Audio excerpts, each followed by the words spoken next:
இனிய தமிழ் பேசும் தமிழ் உள்ளங்களுக்கு யுனிவர்சல் வாய்ஸ் 369 சேனலுக்கு உங்களை அன்போடும் பண்போடும் அழகாக வரவேற்கிறேன். இப்போ கொஞ்சம் வந்து ஸ்பேசியஸாக இருக்கும்னு நினைக்கிறேன். ஓகேங்க. இன்றைக்கி வந்து நம்ம என்ன பார்க்க போகிறோம் அப்படின்னா, ஆஸ் யூஷுவல் நம்ம சொல்கிற அந்த ஒரு நேஷ்னல் ஆந்தம்லாம் சொல்லிடலாம். நான் எனது வாழ்க்கையை சூப்பராக செம்மையாக ஹாப்பியாக இந்த கடவுள் கொடுத்த அந்த அற்புதமான வாழ்க்கையை என் குடும்பத்தாரோடு சேர்ந்து சந்தோஷமாக மகிழ்ச்சியாக வாழ்ந்து கொண்டிருக்கிறேன் அப்படிங்கிற பதிவை வந்து நீங்கள் வந்து சொல்லிவிடுவாங்க, யோசிச்சுடுவாங்க. ஒரு நாள் இல்லை ஒரு நாள் கண்டிப்பாக வந்து மாறிதாங்க ஆகும். இதெல்லாம் வந்து பிரபஞ்ச சட்டம். பிரபஞ்ச சட்டம் வந்து அது எப்பயுமே கரெக்டாக தான் இருக்குது. நம்ம தான் வந்து ட்ரையல் அண்ட் எரரில் நிறைய விஷயங்கள் தப்பு பண்ணுறோம், கற்றுக்குறோம். அதுக்கப்புறம் வந்து ரீடிங் ஆரம்பிக்கிறதுக்கு முன்னாடி அவுட் ஆஃப் த எனர்ஜியில் நிறைய பேர் புதுசாக வந்திருக்கவங்க பார்த்துட்ருக்கீங்க. சப்ஸ்கிரைப் பண்ணிக்கும்போது உங்களுக்கான எனர்ஜி நீங்கள் என்ன தெரிஞ்சுக்கணும் அப்படிங்கிற கரெக்டான ஒரு மெசேஜ் உங்களுக்கு வந்து உங்களுக்கே வந்து சேரும். இல்லைன்னா நீங்களே குழப்பிட்டுருப்பீங்க, இது எனக்கான மெசேஜா? ஏன்னா நிறைய பேர் வந்து பார்த்துட்ருக்கீங்க. எல்லாரோட எனர்ஜினும் மேக்ஸிமம் எது வருதோ அது வந்து கலந்து தான் வரும். ஸோ உங்களுக்கான ரீடிங் வேணும் அப்படின்னா பர்சனல் ரீடிங் வந்து டிஸ்கிரிப்ஷனில் வாட்ஸ்அப் நம்பர் தரேன், காண்டாக்ட் பண்ணி டீட்டெயில்ஸ் கலெக்ட் பண்ணிக்கோங்க. அதுக்கப்புறம் டேரோ கிளாஸும் போயிட்டுருக்கு, மெடிடேஷன் கிளாஸும் போயிட்டுருக்குங்க. எனர்ஜி ஹீலிங் காலையில் பயங்கரமாக நிறைய பேருக்கு வந்து ஹீலிங் கொடுத்துட்டே இருக்கேங்க. எல்லாமே வந்து நல்லபடியாக போயிட்டுருக்கு. உங்களுக்கு தேவைப்பட்டுச்சு அப்படின்னா பெய்ட் செஷன் தான், தேவையானவங்க வந்து வாங்கிக்கோங்க. அதுக்கப்புறம் நிறைய பேர் வந்து ராஜவசிய குங்குமம் கேட்டிருந்தீங்க, ரீஸ்டாக் பண்ணியாச்சு, தேவையானவங்க வாங்கிக்கோங்க. இது வந்து புது விஷயங்க. இது என்னென்னா, இது வந்து சேலுக்கு இல்லை. ஃபஸ்ட்டு நான் எப்போயுமே எந்த விஷயமா இருந்தாலும் அதை வந்து அந்த ஒரு ரேட் டெஸ்ட்டுன்னு சொல்லுவாங்க தெரியுங்களா, ஃபஸ்ட்டு நான் அதை யூஸ் பண்ணிவிட்டு அது எனக்கு முழு பலன் தந்ததுக்கப்புறம் தான் நான் வந்து சொல்லுவேன், உங்களுக்கு வேணா வாங்கிக்கோங்க அப்படின்னு சொல்லுவேன். அப்போ அந்த இதில் வந்து ராஜவசிய குங்குமம்லாம் ரொம்ப எஃபெக்டிவாக இருக்குது. அதுக்கப்புறம் வந்து இந்த குபேர ராஜ முத்திரை இது வந்து ரொம்ப பவர்ஃபுல்லாக இருக்குது. ஓகேங்களா. அதுக்கப்புறம் வேணுங்கிறவங்க நீங்கள் மற்றது ரிலேஷன்ஷிப் ஸ்டாச்சுவாக இருக்கட்டும், டாட்டாய்ஸாக இருக்கட்டும், லக்கி ஸ்டோனாக இருக்கட்டும், அதுக்கப்புறம் வந்து இந்த குபேரா காயின் வந்து ரொம்ப பவர்ஃபுல்லுங்க. தேவைப்படுறவங்க எனக்கு முழுசாக நான்லாம் வந்து இது பண்ண மாட்டேன் அப்படின்னா ஒரு காயினாக நீங்கள் வாங்கி வச்சுக்கலாம். அது வந்து உங்கள் விருப்பம். இதெல்லாம் வந்து இருக்குது. நிறைய பேர் கேட்டாங்க, எனக்கு ஏதாவது பாசிட்டிவிட்டியாக வேணுங்க, எனக்கு ரொம்ப ஏதாவது அடிக்கடி வந்து நான் டீவியேட் ஆகிறேன், கவலையில் போகிறேன் அப்படிங்கிறவங்க ஒரு டிவைன் பவர் கடவுள்கிட்டேருந்து வச்சு ப்ரேயர் பண்ணி. இதில் மோஸ்ட்லி என்ன தெரியுங்களா, நான் இந்த இடத்தையே வந்து ஒரு பூஜை அறை மாதிரி வச்சுருக்கேன், அவங்களுக்கே தெரியும். இந்த இடத்துல மெயினாக வச்சு பூஜை பண்ணுறேன். அதுக்கப்புறம் சாமி ரூமுக்கு கொஞ்சம் நாளைக்கு போகும், அந்த அமாவாசை பௌர்ணமி அன்னைக்கு அப்படியே சில விஷயங்கள் ஜாமான்லாம் வந்து அப்படியே வந்து சாமி ரூமுக்கு போகும். ஸோ வந்து தொடர்ச்சியாக வந்து இது பூஜையில் தான் இருக்குது. நான் இந்த இடத்துல வைக்கிற ஒரு விஷயத்த தான் நான் வந்து உங்களுக்கு நான் கொடுத்துட்ருக்கேன். இது தீரவே இந்த இடத்துல நான் வந்து ரீஸ்டாக் பண்ணிகிட்டே இருப்பேன்.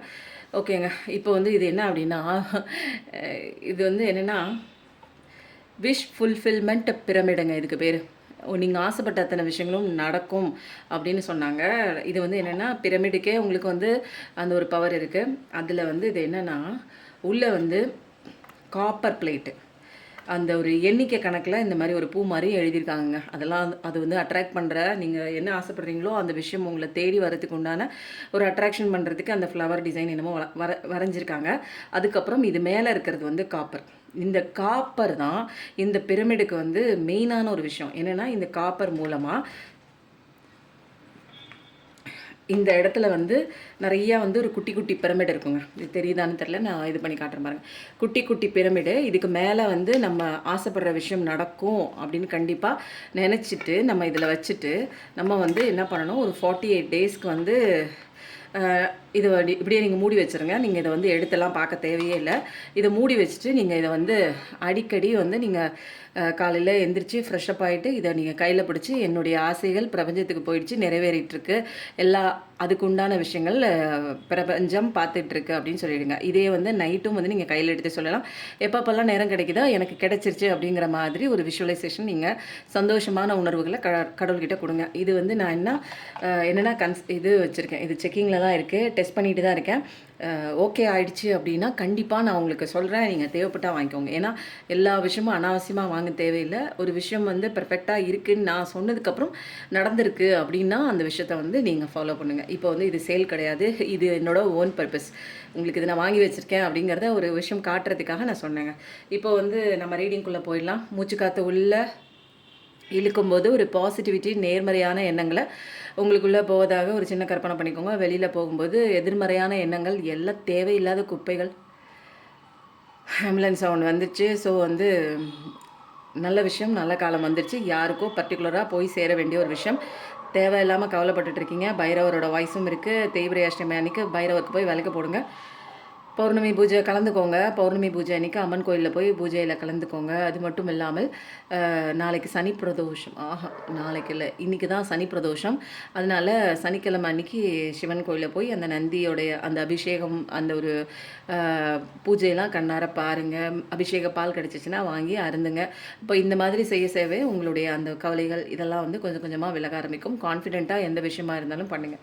எந்த விஷயமே நம்ம வர்ற ஒரு விஷயம் வந்து கஷ்டமாக இருந்தாலும், கவலையாக இருந்தாலும், துக்கமாக இருந்தாலும் நம்மளை உடைக்கிறதுக்கு வரதில்லை. நம்மளை வந்து இன்னும் ஸ்ட்ராங்காக உருவாக்குறதுக்கு தான் எல்லா விஷயம் வருது. அதை வந்து மனசில் வச்சுக்கோங்க.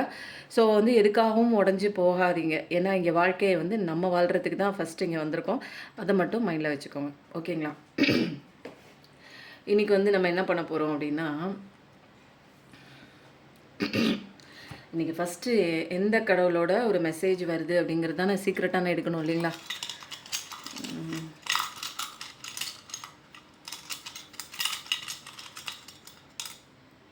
யார் இது? யூனிவர்ஸ். ஓகே, யூனிவர்ஸ் தானே இது. எஸ், யூனிவர்ஸோட மெசேஜு இன்றைக்கும் வருது. பிரபஞ்சம் உங்களுக்கு ஏதோ ஒன்று வந்து குறிப்பாக சொல்ல நினச்சிட்ருக்கு. யாரோ ஒருத்தங்க வந்து காதில் வாங்காமல் திரும்ப திரும்ப பழைய விஷயங்களை பண்ணிகிட்டே இருக்கீங்க. நீங்கள் தப்பிக்கணும், உங்களை காப்பாற்றணுங்கிறதுக்காக யூனிவர்ஸ் ரொம்ப வந்து போராடிட்டுருக்காங்க. திரும்ப திரும்ப ஏதோ ஒன்று தவறுக்குள்ளே போய் பண்ணிவிட்டு செஞ்ச தப்புக்காக வருந்தியும் வருத்தமும் படுறீங்க. ஆனால் திரும்ப திரும்ப அந்த விஷயத்த பண்ணுறதா எனக்கு இப்போதைக்கு வந்த ஒரு டவுன்லோட். திரும்ப திரும்ப அதே விஷயத்துக்குள்ளே போகிறீங்க, திரும்ப திரும்ப அதே தப்பை பண்ணுறீங்க. ஆனால் ஒரு ரெக்ரெஷன் இருக்குது, எப்படியோ வெளியில் வர முடியலேன்னு ஒரு கவலைப்பட்டுட்டு யாரோ இருக்கீங்க. அது நீங்கள் பார்க்குற யாராக இருந்தீங்கன்னா உங்களுக்கான மெசேஜ் பர்டிகுலராக சொல்கிறாங்க. அந்த விஷயம் தேவையில்லை, உங்களுக்கு விட்டு விலகி வந்துடுங்க. தேவையில்லாமல் ஒரு விஷயத்தில் திரும்ப திரும்ப போய் உள்ளே மாட்டாதீங்க, மாட்டிக்குவீங்க. கடவுள் பிரபஞ்சம் உங்களுக்கு எச்சரிக்கை செய்கிறாங்க. யாருங்க நீங்கள்? உங்களுக்கு பட்டுச்சு அப்படின்னா அந்த விஷயத்துலேருந்து தயவு செஞ்சு வெளியில் வந்துடுங்க. எந்த இடத்துலையும் நின்றுட்டு கதறிட்டு அழுதுட்டு நிற்காதீங்க அப்படிங்கிற ஒரு விஷயம். நெருப்புன்னு கடவுள் சொல்லிட்டாங்க. போய் தொட்டுட்டு சுற்றுச்சுன்னு ஏற்கனவே தொட்டு சுற்றுச்சு உங்களுக்கு. திரும்ப போய் அதை தொடர்றதுக்கு போகிறீங்க. கடவுள் உங்களுக்கு, பிரபஞ்சம் உங்களை எச்சரிக்கிறாங்க. அது யாருக்கோ போய் சேர வேண்டிய ஒரு மெசேஜுங்க. யாருக்குன்னு தெரியல. எனர்ஜி ஹீலிங் வந்து போயிட்டுருக்கு. தேவைப்படுறவங்க வாங்கிக்கோங்க. என்னால் வந்து லைஃப் வந்து ஹேண்டில் பண்ண முடியல, என்ன பண்ணுறதுனே தெரில. என்னை விட்டு நிறைய பேர் விலகி போயிட்டாங்க. எனக்கு பிரச்சனையா இல்லை அவங்கக்கிட்ட பிரச்சனையா என்னால் கண்டுபிடிக்க முடியல. என்னால் சந்தோஷமாக இருக்க முடியல, வேலை என்னால் செய்ய முடியல, என் உடம்பை பார்த்துக்க முடியல. மொத்தத்தில் நானாக இல்லைங்க அப்படின்னு நினச்சிட்டு இருந்தீங்கன்னா உங்களுக்கான அந்த ஒரு நெகட்டிவ் ஆராலாம் நிறைய உங்களை சுற்றி இருக்கலாம். கண் திருஷ்டி, ஈவில் மேஜிக்லாம் இருக்கலாம். அதெல்லாம் வந்து உங்களை விட்டு போகிறதுக்காக எனர்ஜி ப்ரேயர் காலையில் நான் 4 மணிக்கு எழுந்திரிச்சு நான் வாங்கிட்டு நிறைய பேருக்கு கொடுத்துட்ருக்கேங்க. எனர்ஜி ஹீலிங் நிறைய பேர் 50-60 பேருக்கு மேலே இன்னும் வந்து ரெஜிஸ்டர் ஆகிட்டே இருக்குது. உங்களுக்கு தேவைப்பட்டுச்சு அப்படின்னா உங்களோட ஃபோட்டோஸ் அண்டு நேம் மட்டும் கொடுத்துட்டு, இது பெய்டு செஷன் தான் இது. ஓகேவா? இன்றைக்கி பார்க்க வேண்டிய உங்களுக்கு யூனிவர்ஸ் என்ன மெசேஜ் கொடுக்குறாங்க அப்படிங்கிறத, யூனிவர்ஸ் மெசேஜ் தான் ஃபஸ்ட்டு எடுக்கணும், பட் மறந்துட்டேன். இருந்தாலும் போய் இங்கே விழுந்ததுனால, யூனிவர்ஸ் மேலேயே விழுந்ததுனால நான் வந்து இந்த கார்டை நான் எடுத்துக்கிறேன். வாவ், நான் தான் வேகமாக இந்த கார்டை எடுத்துட்டணும்னு நினச்சேன். எனக்கு முன்னாடி வேகமாக நீ அதை எடுத்தாலும் நான் இங்கே உனக்கு வேகமாக நான் ஒரு பதில் சொல்கிறேன்னு ஃபாஸ்ட்டாக பதில் சொல்லிட்டாங்க யூனிவர்ஸ். அழகான விஷயம் கண்டிப்பாக உங்கள் லைஃப்பில் வருது. ஸ்பீடு எடுத்துருச்சு. நீங்கள் ஆசைப்பட்ட விஷயம் கண்டிப்பாக நடக்குது. பாருங்கள், இந்த பிரமிட் வந்த யோகம் எல்லாமே வேகமாக வர மாதிரி இருக்குது. விஷ் ஃபுல்ஃபில்மெண்ட் கண்டிப்பாக இருக்குது. ஒரு ரேப்பிட் ஆக்ஷன் எடுத்தாச்சு, ஒரு மூமெண்ட் எடுத்தாச்சுங்க. இது வரைக்கும் வந்து உங்கள் லைஃப்பில் இதெல்லாம் நடக்குமா, இப்படியே போயிடுச்சே, நம்ம லைஃபுக்கு இதெல்லாம் எட்டாது கிடைக்காது அப்படிங்கிற ஒரு மனோபக்குவத்துக்கு வந்திருப்பீங்க. ஒரு ஷிஃப்ட் சேஞ்ச், ஒரு அதிரடி மாற்றம் உங்கள் வாழ்க்கையில் வந்தால் எப்படி இருக்கும்? நீங்கள் மேனிஃபெஸ்டேஷன், கற்பனையிலே ஒரு கனவு கோட்டை கட்டி இருந்த ஒரு விஷயம் வந்து கண்டிப்பாக நடக்கும்போது உங்களுக்கு எப்படி இருக்கும்? ஒரு சரியான ஒரு முடிவெடுத்து சரியான நேரத்தில் நீங்கள் யோசிக்காத, நினச்சி பார்க்காத அந்த தருணத்தில் உங்களுக்கு நீங்கள் ஆசைப்பட்ட விஷயம் கையில் கிடைச்சா எவ்வளோ சந்தோஷமாக இருக்கும்? ரெட்டிப்பு சந்தோஷமாக இருக்கும் இல்லைங்களா? அது நபராக இருக்கலாம், பொருளாக இருக்கலாம், ஒரு பிஸ்னஸில் இம்ப்ரூவ்மெண்ட்டாக இருக்கலாம், எது வேணாலும் இருக்கலாம். ஆனால் அந்த விஷயம் வேகமாக உங்களை நோக்கி வருது, ஸ்பீட் எடுத்துருச்சு. அது நீங்கள் மேனிஃபெஸ்டேஷன் கூட உங்களை அறியாமல் பண்ணியிருக்கலாம், அஃபர்மேஷன் போட்டிருக்கலாம். ப்ராக்டிக்கலாக இது வரைக்கும் வராத ஒரு விஷயம் கண்டிப்பாக உங்களை தேடி வருது. இது வரைக்கும் வந்து ஏதோ ஒரு கோளாறில் உங்களை விட்டு பிரிஞ்சிருக்கலாம், ஏதோ ஒரு விஷயம் அவங்களுக்கும் மிஸ் அண்டர்ஸ்டாண்டிங்கில் போயிருக்கலாம். அதெல்லாம் கரெக்டான டெசிஷன் எடுத்து சரியான டைமில் அழகாக வேகமாக வந்துட்டுருப்பாங்க. வந்துட்டுருப்பாங்க, இல்லை வந்துட்டாங்க அப்படின்னே சொல்லலாம். ஏன்னா இங்கே ஒரு மூமெண்ட் எடுத்தாச்சு. அப்போது first Deccan Sagittarius energy, fire energy, 8888 பார்க்குற பர்சனாக தான் இருப்பீங்க. எஸ் கார்டு தான். செம்ம பாசிட்டிவ் மெசேஜ். ஃபஸ்ட்டு மறந்துட்டோம். ஆனால் வந்து கடவுள் ஃபாஸ்ட்டாக வந்து மெசேஜ் கொடுத்துட்டாங்க. இப்போ யூனிவர்ஸோட பிளெஸ்ஸிங்ஸ் வந்து நம்ம என்ன பண்ண போகிறோம் அப்படின்னா, இதில் சீக்ரெட்டாக இருக்க போகிறோம். சிவாப்பா கீழே விழுக போகிறீங்க.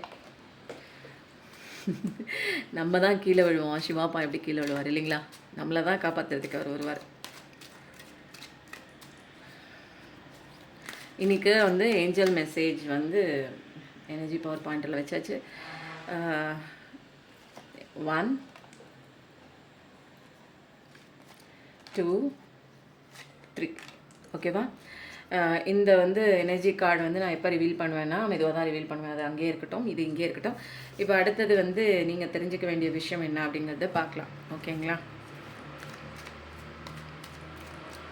யாருக்கோ பர்டிகுலராக போய் சேர வேண்டிய விஷயம், யாரோ எதுக்காகவோ காத்துட்ருக்கீங்க. கண்டிப்பாக நீங்கள் காத்துட்ருக்கிற விஷயம் கண்டிப்பாக உங்கள் கை சேருது. இது என்ன பார்க்கலாமா? கை சேர டைம் வரும்போது என்ன பண்ணுறீங்க, மனசில் போட்டு குழப்பிக்கிட்டு இருக்கீங்க. அது வந்து என்ன தெரியுங்களா? நாளைக்கு திங்கக்கிழமைன்னு நினைக்கிறேன். திங்கக்கிழமை வந்து பௌர்ணமி வருது. அமாவாசை பௌர்ணமி அன்னைக்கு சந்திரனுடைய அந்த ஒரு வடிவம் வந்து மாறும்போதே அண்டத்தில் ஏற்படுற அத்தனை விஷயங்களும் நம்மளோட பிண்டத்தில் அது வந்து ரிஃப்ளெக்ட் பண்ணும் இல்லைங்களா? ஸோ அதனால வந்து என்ன ஆகும், அதுக்கு வர்றதுக்கு முன்னாடியே ஒரு 2 நாளைக்கு முன்னாடியே நமக்கு அதுக்கு உண்டான அந்த ஒரு ரிஃப்ளெக்ஷன்லாம் காமிக்க ஆரம்பிச்சிடும். அதுக்கு உண்டான சிக்னல்லாம் காமிக்க ஆரம்பிச்சிடும். ஆனால் சுற்றி இருக்கிற மனிதர்கள் அதை சொல்லிட்டாங்க, இதை சொல்லிட்டாங்க, இவங்களுக்கு என்ன பிடிக்கல, அவங்களுக்கு என்ன பிடிக்கல, நான் பேசினா தப்புங்கிறாங்க, என்னை மதிக்க மாட்டாங்க, வேலிடேஷன் பண்ண மாட்டாங்கன்னு மற்றவங்களோட கிரிட்டிசிசத்துக்காக உட்காந்துட்டு இருந்தீங்கன்னா கண்டிப்பாக வாழவே முடியாது. ஏன்னா அவங்க வாழ்க்கையில் அவங்க சந்தோஷமாக வாழ்ந்துட்டுருக்காங்க. ஆனால் நீங்கள் மற்றவங்களுக்காக வந்து நீங்கள் உட்காந்துட்டே இருக்கீங்க. அவங்க எதை சொல்லுவாங்க, அதை சொல்லிடுவாங்க, இதை சொல்லிடுவாங்கன்னு அவங்களுக்காகவே பாதி நாட்கள் வந்து கழிச்சிட்டிங்க. அவங்க எப்பயுமே நீங்கள் வந்து சூப்பரான ஒரு பர்சன், நல்ல திறமையான ஒரு பர்சன், உன்னால் எதுவுமே முடியும்னு உங்களை பாராட்டுதற்குரிய ஒரு நபராலாம் எப்பயுமே சுற்றி இருக்கிறவங்க மோஸ்ட் ஆஃப் த டைம் வந்து இருக்க மாட்டாங்க. முக்கால்வாசி அப்படி இருக்கவே மாட்டாங்க. ஸோ வந்து அதை நினச்சி அவங்க அதை சொல்லிடுவாங்க, இதை சொல்லிடுவாங்க, இதை சொல்லிட்டாங்க, அதை சொல்லிட்டாங்க, நான் இப்படி அப்படி அப்படின்னு அவங்க சொல்கிறதுக்கு ஏற்ற மாதிரியே நீங்கள் வந்து என்ன பண்ணிக்கிறீங்க, நீங்களே வந்து எல்லாமே ஆட்டோமேட்டிக்காக அப்படி சொல்லிடுவாங்க அப்படின்னு ஒரு கன்ஃபியூஷன் ஸ்டேட்லேயே போகிறீங்க. நம்ம எடுக்கிற முடிவு கரெக்டாக இருக்குமா? நிறைய பேர் சொல்லுவாங்க, நீ இதை எடுத்தேன்னா செஞ்சேன்னா இப்படி ஆகிடும், நஷ்டமாயிடும்னு சொல்லுவாங்க. உடனே நீங்கள் அதை கேட்டுட்டு, ஓ நம்ம இப்படி செஞ்சால் நஷ்டமாயிடும், மற்றவங்க பேச்சை கேட்டு தான் நீங்கள் பண்ணுறீங்களே தவிர சுயமாக நிறைய விஷயங்கள் ஆராய்ச்சி பண்ணி உங்களுக்கான தெளிவு இருக்கணும். ஓகேங்களா? அது வந்து உங்களுக்கு வந்து ஒரு கான்ஃபிடென்ட் வந்து சுத்தமாக இல்லை, ஒரு செல்ஃப் டவுட் இருந்துகிட்டே இருக்குது. நம்ம நினைக்கிற விஷயம் நடக்குமா, அதுதான் வந்து நடக்கும் அப்படிங்கிற ஒரு கான்ஃபிடென்ட் இல்லாதவங்க தான் அடுத்தவங்களோட பேச்சை வந்து கேட்க ஆரம்பிப்போம். அப்போது வந்து நான் எதுக்கு அடுத்தவங்களோட பேச்சை கேட்குறேன் அப்படின்னா, எனக்கு தெளிவான ஒரு அப்சல்யூட் ஒரு கிளியரான ஒரு பாதை வந்து எனக்கு தெரியல. அதனால் நான் வந்து அடுத்தவங்களோட ஹெல்ப்பை நான் தேடுறேன். அடுத்தவங்களோட ஹெல்ப்பை தேடும்போது அவங்க எப்படி 100% எனக்கு உத்தமமாக அவங்க இருக்க முடியும், எனக்கு ஃபேவராக அவங்க எப்படி இருக்க முடியும், அவங்க லைஃபுக்கு எது ஃபேவரோ அதுதான் சொல்லுவாங்க.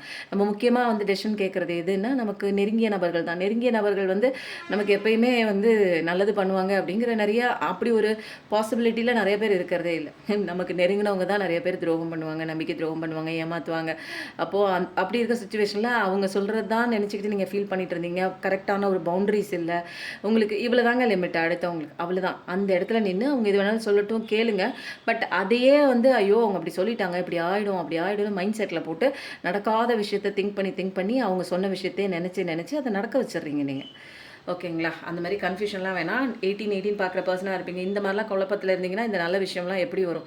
ஏன்னா கடவுள் வந்து ஒரு பிளெஸிங் கொடுக்குறாங்க. அதை வந்து ஏற்றுக்கிற மனப்பக்குவத்தில் அதை ரிசீவ் பண்ணுற மோடில் நீங்கள் இருந்தால் தான் உங்களால் இதெல்லாம் அனுபவிக்க முடியும், வாங்க முடியும், பெற முடியும். ஒரு கற்பனையான ஒரு உலகத்திலே நீங்கள் இருந்துகிட்ருக்கீங்க.